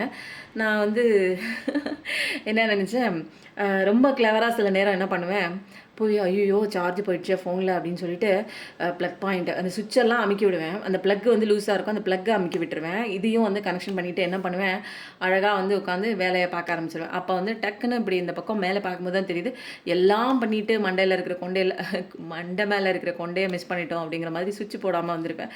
ரொம்ப அறிவாளி தான் நீனு அப்படிங்கிற மாதிரிலாம் நான் பேசுவேன். என்ன முன்னாடிலாம் நான் வந்து இதே தப்பு பண்ணும்போது என்ன பண்ணுவேன், என்ன நான் டிகிரேட் பண்ணிக்கிற மாதிரி, ஐயோ முட்டாளு உனக்கு இது கூட தெரியலையா, ரொம்ப மோசமான நீனு, இதுக்கு தான் நீ வந்து பாரு சுவிட்ச் போடாமல் இந்நேரம் போட்டிருந்தேன்னா இந்நேரம் சார்ஜ் ஆகிருக்கும்ல அப்படின்னு என்ன நானே வந்து டிகிரேட் பண்ணுவேன். இப்போ வந்து அதே தப்பை தான் நான் பண்ணுறேன். பட் என்ன நான் வந்து எப்படி நான் வந்து சொல்கிறேன் அப்படின்னா, ரொம்ப அறிவாளி தான் நீனு, உன்ன மாதிரி ஒரு புத்திசாலி இந்த உலகத்தில் இருக்கவே முடியாது, எல்லாத்தையும் பண்ணிவிட்டு சுவிட்ச் போடாமல் வந்து உட்காந்துருக்க அப்படிங்கிற மாதிரி. என்னென்னா இப்போ என்னை நான் மதிக்கிறேன், என்னை நான் வேல்யூ பண்ணுறேன், நானே வந்து என்னை திட்டவே மாட்டேன். எனக்கு ரொம்ப பிடிக்கும் இல்லைங்களா? அப்போது நான் வந்து மற்றவங்களையும் என்னை திட்டுறதுக்கு நான் அலோவ் பண்ண மாட்டேன். அந்த பக்கம் நில்லு, என்ன கருத்தை சொல்லு, அது எனக்கு ஒத்து போணுச்சுன்னா எடுத்துக்குவேன். அதுக்காக திமிரு கிடையாது இது. ஒத்து போணுச்சுன்னா எடுத்துக்குவேன், இல்லைன்னா அப்படியே ஓரமாக நில்லு, போ கிளம்பு, அவ்வளோதான் லிமிட் எல்லாத்துக்குமே. புரியுதுங்களா? இங்கே வந்து நம்ம வாழ்க்கையை வாழ வந்திருக்கோம். இங்கே சோஷியல் அனிமல் தான், எல்லாருக்காகவும் விட்டு கொடுத்து போகிறேன்னு ஒரே தடியாக உங்கள் வாழ்க்கையை விட்டுட்டு நிற்கிறீங்க. அதான் இன்றைக்கி அம்போன்னு நின்று அடி வாங்குறீங்க. ஓகேங்களா? அந்த மாதிரி தான் பண்ணி தான் இன்றைக்கி வாழ்க்கையை தொலைச்சாச்சு. இப்போ திரும்ப வந்து ரீகெயின் பண்ணிக்கலாம், அதெல்லாம் ஒன்றும் பெரிய விஷயமே இல்லை. சில சட்டத்திட்டங்கள் இருக்குது, அதை புரிஞ்சுக்கோங்க. அடுத்தது இன்றைக்கி வந்து ஸ்பிரிட் அனிமல்ஸ் வந்து சொல்லியாச்சு. அடுத்தது வந்து என்ன பார்க்கலாம் அப்படின்னா, என்ன பார்க்கலாம், டைம் என்ன ஆச்சு, 35 ஆயிடுச்சு. ஓகேங்க, இன்றைக்கி வந்து நம்ம என்ன பண்ணலாம், ஏஞ்சல்ஸோட சூப்பரான மெசேஜ் வந்து 3 இருக்குது. இது வந்து என்னென்னா பைல் 1, பைல் 2, பைல் 3. ஓகேவா? இது வந்து பார்க்கலாமா? பைல் 1 செலக்ட் பண்ணவங்களுக்கு உண்டான மெசேஜ். நீங்கள் வந்து என்ன பைல் சூஸ் பண்ணீங்க அப்படிங்கிறது நீ கிளைம் பண்ணிக்கிறது நான் ஒன்றுமே சொல்லலையா, ஆனால் உங்களுக்கு சூப்பர் வந்து டைம் வந்துடுச்சு அப்படிங்கிறதும் கன்ஃபார்ம் ஆயிடுச்சு. அடுத்தது காலச்சக்கரம் மாறுது, அதனால் வந்து ஹாப்பி லைஃப்பும் வந்துடுச்சு. அப்போ வந்து குட் டைம் ஸ்டார்ட்னு போடுங்க. ப்ளஸ் வந்து பைல் 1ஆ பைல் 2ஆ பைல் 3னா போடுங்க. ஏன்னா உங்களுக்கு நல்ல காலம் ஆரம்பம் ஆயிடுச்சு. அந்த தேவையில்லாத குழப்பத்தை மட்டும் தூக்கி போட்டுருங்க. அது வந்து அமாவாசை பௌர்ணமி அன்றைக்கி இயல்பாக வர ஒரு விஷயம் தான். அதில் வந்து நீங்கள் என்ன பண்ணுங்கள், உங்கள் மைண்டில் ஏதாவது ஒரு தாட் வந்துச்சுன்னா அதை கவனத்தோடு கவனித்து பாருங்கள். அவ்வளோதான், இதுதான் பெரிய மேட்டர்லாம் இல்லை. எனக்கு அப்படி கவனிக்க தெரியலனா மூச்சு காற்றை டக்குன்னு கவனிங்க. மூச்சு காற்றையும் கவனிக்க தெரியலனா வந்து நீங்கள் என்ன யோசிக்கிறீங்களோ அதை கவனிங்க. அப்படியே மைண்டை வந்து 2 விஷயத்துக்குள்ளேயும் ஷிஃப்ட் பண்ணி அப்படியே மாற்றி கவனிக்க ஆரம்பிங்க. நீங்கள் கவனிக்க நீங்கள் வந்து கான்ஷியஸ்னஸ்குள்ளே வரீங்க, ஒரு விழிப்புணர்ச்சிக்குள்ளே வரீங்க. விழிப்புணர்ச்சியாக இருந்தாலே நம்ம கஷ்டத்துக்கு வேலையே இல்லையா, முடிஞ்சு போச்சு, அவ்வளோதான். நம்ம விழிப்புணர்ச்சியாக இல்லாதனால தான் நம்ம என்ன யோசிக்கிறோன்னே தெரியாமல் கஷ்டத்துக்குள்ளே போய் மாட்டுறோம். இப்போ நான் விழிப்போட ஒவ்வொரு சிந்தனையும் ஒவ்வொரு நினைவுகளையும் எண்ணங்களையும் நான் கவனிக்கும் போது எனக்கு அங்கே கஷ்டமே இல்லையா, அவ்வளோதான். எனக்கு ஏன் இந்த விஷயம் வருது பாரு, இப்போ ஏதோ ஒரு தாட் ஒன்று வருது, ஒன்று அசைச்சு பார்க்க வருது அப்படிங்கிற மாதிரி உங்களுக்கே ஒரு விழிப்புணர்ச்சி வந்துச்சுன்னா அந்த தாட்டுக்கு அங்கே வேலையே இல்லை, வேல்யூவே இல்லை. ஓகேங்களா? இப்போ இன்றைக்கி வந்து ஒரு சூப்பரான ஒரு விஷயங்க. என்னென்னா, நான் எப்போயுமே பைக்கில் வரும்போது ரொம்ப அந்த ஒரு கனெக்டிவிட்டியோட அந்த காற்றடிக்குமா, அந்த யூனிவர்ஸை பார்ப்பேன், நிலாவை பார்ப்பேன், சுற்றி இருக்கிற எல்லா விஷயங்களும் ரசித்து பார்ப்பேன். ஆப்போசிட்டில் வர அந்த ஒரு, அப்போ நீ ரோட்டை மட்டும் பார்க்க மாட்டியான்னு கேட்காதீங்க, எல்லாத்தையும் பார்க்கக்கூடிய ஒரு 6-7 விஷயத்தையும் கவனித்து பார்க்கக்கூடிய ஒரு கான்சன்ட்ரேஷன் பவரோட, என்ஜாய்மெண்ட்டோட, என்னோடய என்ஜாய்மெண்ட், நான் சந்தோஷமாக இருக்கேங்கிறத வந்து இந்த பிரபஞ்சத்துக்கு நான் தெரிவிப்பேன். பட் கான்ஷியஸாக கான்சன்ட்ரேஷனோட தான் வண்டி ஓட்டுவேன். எந்த இடத்துல எப்படி பார்த்து ஓட்டணும், எந்த இடத்துல ரசிக்கணும், எந்த இடத்துல நம்பர்ஸ் பார்க்கணும், எந்த இடத்துல எனக்கு கைடன்ஸ் கிடைக்குது அப்படிங்கிற எல்லா விஷயமும் நான் வந்து பார்த்துட்டு போவேன். ஆனால் நான் எதுக்கு இந்த கதை சொன்னேன், ஆனால் ஒரு முக்கியமான ஒரு விஷயத்துக்கு சொன்னேங்க, ஆனால் மறந்துட்டேன். என்னத்துக்கு சொன்னேன், இப்படி தாங்க ஆகிடுது. சம்டைம்ஸ் வந்து இந்த மறதி ரொம்ப நல்லது. ஏன்னு வச்சுக்கோங்க, எனக்கு நடந்த அத்தனை விஷயங்களுமே நான் இப்போ ஞாபகத்துக்கே இல்லை. ஏதோ ஒரு கோமா ஸ்டேஜுக்கு போயிட்டு வந்த மாதிரி எல்லாமே டெலீட் ஆகிடுச்சு. இது வந்து இப்போ வந்து ஒரு விஷயம் கிடையாதுங்க. சின்ன வயசுலேருந்து எனக்கு அது ஒரு ஹேபிட். என்னை யாராவது காயப்படுத்தினாங்க அப்படின்னா அந்த காயப்படுத்தின நபர் அந்த பேப்பரே கிழிச்சு போட்டுருவேன்னு வச்சுக்கோங்க. இல்லைன்னா கொஞ்சம் காலத்துக்கு அதை நான் மறந்து விட்டுருவேன். அதை நான் கன்சிடரே பண்ண மாட்டேங்க. நிறைய பேர் அதே ஞாபகம் வச்சுட்ருப்பாங்க. ஆனால் முக்கியமான ஒரு விஷயம் சொல்லணும்னு வந்தேன். என்ன விஷயம், ஞாபகம் வரலையே. இது நிறைய பேர் சொல்லுவாங்க, வரந்தாங்க நீங்கள் வாங்கிட்டு வந்திருக்கீங்க. ஏன்னா எல்லா விஷயம், ஆனால் வந்து ஞாபகம் வச்சுக்கிறதுலாம் ஞாபகமாக இருக்கும். பட் வந்து ரொம்ப முக்கியமான விஷயம்லாம் உங்களுக்கு சொல்லும்போது, முக்கியமான விஷயம் சொல்லும்போது இந்த விஷயங்கள்லாம் அப்பப்போ காலியாகுது. இட்ஸ் ஓகே, ஞாபகம் தான் சொல்கிறேங்க அடுத்த வீடியோவில் கூட. ஓகே, இப்போ வந்து பைல் 1 வந்து செலக்ட் பண்ணியிருக்கீங்களா அப்படின்னா, மெடிடேஷன் பிரிங்ஸ் ஆன்சர்ஸ். உங்களுக்கு ஏதோ ஒரு கேள்விக்கு நீங்கள் பதில் தேடிட்டுருக்கீங்க, அதுக்கு உங்களுக்கு உண்டான மெடிடேஷன் வந்து பதில் கொடுக்கும் அப்படின்னு சொல்கிறாங்க. எனக்கு இன்னும் அந்த ஒரு யோசனை போயிட்டே இருக்குது. நான் என்னத்துக்கு நான் உங்களுக்கு சொல்லணும்னு நினச்சேன் ட்ராவல் அப்போது அப்படிங்கிறத மறந்துட்டேன் கடவுளே. திரும்ப எனக்கு ஞாபகப்படுத்தி விடுங்க. மெடிடேஷன் வந்து உங்களுக்கான ஒரு ஆன்சர் வந்து கண்டிப்பாக கொண்டு வந்து கொடுக்கும். மெடிடேஷன் கிளாஸும் போயிட்டுருக்கேன். மெடிடேஷன்னா என்னன்னே எனக்கு தெரிலங்க. நீங்களும் சொல்கிறீங்க மெடிடேஷன் மெடிடேஷன் என்ன பண்ணுறது தெரியல அப்படின்னா, மெடிடேஷன் கிளாஸும் போயிட்டுருக்கு. கண்ணை மூடி உட்காந்தா நிறைய தாட் வரும். அந்த நிறைய தாட்டை வச்சுக்கிட்டு என்னால் எப்படிங்க மெடிடேஷன் பண்ண முடியும் அப்படின்னீங்கன்னா, அதுக்கும் மெடிடேஷன் கிளாஸ் போயிட்டுருக்கு. அது தேவைப்படுறவங்க வாங்கிக்கோங்க. ஏன்னா இங்கே மெடிடேஷன் தான் நீங்கள் யாருன்னு கண்டுபிடிச்சி கொடுக்கக்கூடிய ஒரு விஷயம். நான் ஃபஸ்ட்டு வந்து ஸ்டார்டிங்கில் எனக்கு பிடிக்காத ஒரு விஷயம் மெடிடேஷன் தான். ஆனால் அந்த மெடிடேஷன் போனதுக்கப்புறம் தான் என் வாழ்க்கைனா என்ன, எதுக்கு அடி விழுவுதுன்னு கற்றுக்கிட்ட ஒரு இடமும் அங்கே தான். அப்போது எனக்கு வந்து செல்ஃப் ஹீல் கிடச்சிது. ஃபஸ்ட்டு ஹீல் அங்கே மெடிடேஷனில் தான். அடுத்தது செல்ஃப் லவ் தான். ஓகேவா? அதனால் மெடிடேஷன் கிளாஸ்லாம் போயிட்டு இருக்கும்போது உங்களுக்கு நிறைய விஷயங்கள் வந்து நம்மளை காப்பாற்றுறதுக்கு நமக்கு தலை மேலே நிறையா வந்து ஏஞ்சல்ஸ் இருக்காங்க, ப்ரொடெக்டிவ் டீம்ஸ் இருக்காங்க, ஸ்பிரிச்சுவல் கைடன்ஸ்லாம் கொடுக்கறதுக்கு இருக்காங்க. ஸோ தைரியமாக இருக்கலாம். ஓகேங்களா? பைல் 1 செலக்ட் பண்ணவங்களுக்கு meditation bring answer. File 1 choose பண்ணியிருந்தீங்கன்னா பைல் 1 போடுங்க. ரெசனேட் ஆச்சுன்னா ரெசனேட்டுன்னு போடுங்க.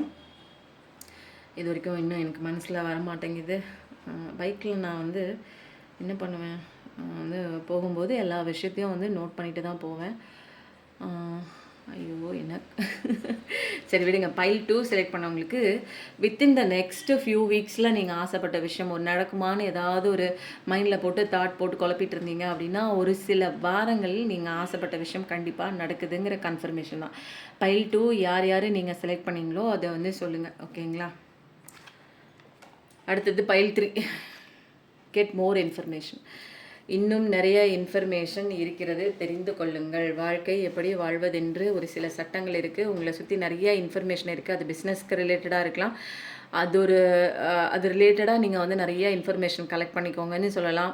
அப்போது வந்து இன்னும் நிறையா விஷயங்கள் புரிஞ்சிக்காத தன்மையில் இருக்கீங்க. அதெல்லாம் புரிஞ்சுக்கோங்க அப்படிங்கிற மாதிரி தான் இருக்குது. மோர் இன்ஃபர்மேஷன் வாங்கிக்கோங்க. அப்போ இன்ஃபர்மேஷன் நிறையா அவங்களுக்கு கொடுக்குறாங்க அப்படின்னு அர்த்தம். நிறையா தெரிஞ்சுக்கிறதுக்கு, நீங்கள் புரிஞ்சுக்கிறதுக்கு, வாழ்க்கைனா என்னன்னு தெரிஞ்சுக்கிறதுக்கு நிறைய இன்ஃபர்மேஷன் வருது. அதெல்லாம் வாங்கி தலையில் போட்டு யோசித்து அது என்ன சொல்லுது அப்படிங்கிறத தெளிவாக நீங்கள் வந்து புரிஞ்சுக்கோங்க. இன்னமும் வரலையே, நான் என்ன பண்ணுவேன் பைக் ஓட்டிகிட்டு போகும்போது? சரிங்க, நெக்ஸ்ட் ரீடிங்கில் வந்தால் கண்டிப்பாக நான் சொல்கிறேன். என்ன சொன்னேன்னு தெரில. வாழ்க்கை வாழ்வதற்கு தாங்க, கஷ்டப்பட்டுட்டு இருக்கிறதுக்கு நம்ம இங்கே வரல. ஆல்ரெடி நான் சொல்லிகிட்டே இருக்கேன், சந்தோஷமாக இருக்கிறது தான் வந்திருக்கோம். தவறுதலாக நம்ம வாழ்ந்த வாழ்க்கை, நமக்கு வந்து புகட்டப்பட்ட ஒரு வாழ்வியல் முறை, இதெல்லாம் தான் வந்து நம்ம இன்றைக்கி வந்து அழுதுட்டு வந்து நிற்கிறோம். இன்றைக்கி அழுதுட்டு வந்து நிற்கும்போது நம்ம கற்றுக்கிட்ட பாடங்கள்லாம் தப்பாக இருக்கும்போது, ஏன்னா மெச்சூர்டாக ரொம்ப வருஷம் இதுதான் சரின்னு பழக்கப்படுத்துறதுனால நம்மளால் ஒரு பாடத்தை வந்து இப்படியா இதையை மாற்றி சொல்கிறாங்களே இந்த இடத்துல வந்து நம்ம கற்றுக்கிட்டது ஒன்று, இவங்க இப்படி இருக்க சொல்கிறாங்களே அப்படின்னு சொல்லும்போது ஒரு என்ன ஆகுது, கிளாஷஸ் ஆகுது. தாட் லெவலில் கிளாஷஸ் ஆகுது. எனக்கு ஒத்து போக முடியல, என்னால் ஏற்றுக்க முடியல. நான் வந்து வெளியில் உள்ளவங்க தப்புன்னு சொல்கிறேன், ஆனால் இவங்க வந்து என் மேலே தான் தப்பு இருக்குது, எல்லா தப்பும் உங்களால் தான் நடக்குது, உங்கள் வாழ்க்கையில் நடக்கிற அத்தனை அசம்பாவிதங்களும் உங்களோட கண்ணோட்டத்தில் உங்களோட மைண்டு தாட்டின் மூலமாக தான், எண்ணங்கள் மூலமாக தான் உங்கள் வாழ்க்கையே பிறப்பெடுக்குது அப்படின்னு சொல்கிறாங்களே அப்படின்னு உங்களால் ஏற்றுக்க முடியாது. ஆனால் இங்கே உண்மை அதுதான் அப்படின்னா, ஓகேங்க. வாழ்க்கை வாழ்வதற்கு நல்லா சந்தோஷமாக வாழுங்க, சிரித்து வாழுங்க. சிரிக்கிறதுக்கு ரொம்ப மறந்துட்டோம். சிரிக்கிறதுக்கே இப்போ வந்து கூலி கொடுக்க வேண்டியதாக இருக்குது. எப்படி சிரிக்கிறதுனே இப்போ கற்றுக் கொடுக்கறதுக்குன்னு ஒரு கிளாஸ் ஒன்று போடலான்னு இருக்கேன். ஸோ எப்பயும் நல்லதே நினைங்க. கண்டிப்பாக உங்கள் வாழ்க்கையில் நல்லது மட்டும்தான் நடக்கும். Thank you so much. நன்றி, வணக்கம்.